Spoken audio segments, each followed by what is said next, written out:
Hello everyone, আমার new ব্লগে আপনাদের সবাইকে স্বাগতম। আজকে আমাদের উদ্দেশ্য ছিল বাংলাদেশ ভার্সেস অস্ট্রেলিয়া ম্যাচ দেখার জন্য। অবশেষে আমরা একটা রিস্কায় উঠে পড়লাম। মিরপুর 10-এ এসে নামার পর আমি রিস্কাওয়ালা মামাকে তার বিলটা দিয়ে দিলাম।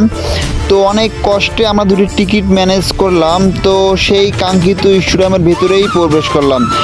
দুজনের টিকিট নিয়ে অনেক এনজয় করে করে মাঠের গ্যালারিতে প্রবেশ করার জন্য দুজনে যাচ্ছি। তো গ্যালারিতে প্রবেশ করে দেখতেছি যে মোসাদ্দেক অসাধারণ ব্যাটিং করতেছে। পুরো দর্শক শুধু মোসাদ্দেকের নামে জয় দিয়ে দিচ্ছে।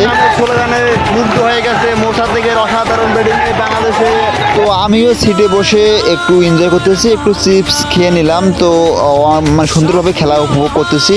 তো আমরা পিক তোলার জন্য গ্রাউন্ডে গেলাম। গ্রাউন্ডে দেখেছি পিক হচ্ছে না, পরে ভিডিও হচ্ছে। পরে একটু হাসাহাসি করে আমি সাকিব আল হাসানে একটু ব্যানার নিয়ে দাঁড়িয়ে পড়লাম। তো দেখেছি যে এক ব্রাজিল ভাই, সেও ব্রাজিল জার্সি পরে এসেছে, আমিও আর্জেন্টিনা জার্সি পরে এসেছি। এ নিয়ে একটু হাসাহাসি করলাম দুজনে।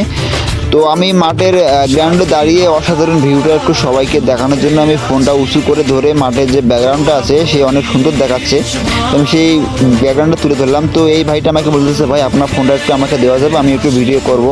তো আমিও দিলাম। পরে ভাইটা বলতেছে, ভাই আমার হোয়াটসঅ্যাপে পাঠা দিয়ে। তারপরে আমি ওনার কাছ থেকে ফোনটা নিয়ে একটু আমিও ক্যামেরার সামনে এসে নিজেকে একটু দেখতেছি।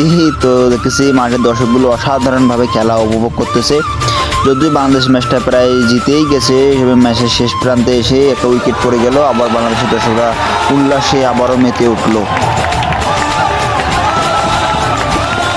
তো এবারের মতো ব্লগ এখানে শেষ। সবাই ভালো থাকবেন, সুস্থ থাকবেন। আল্লাহ হাফেজ।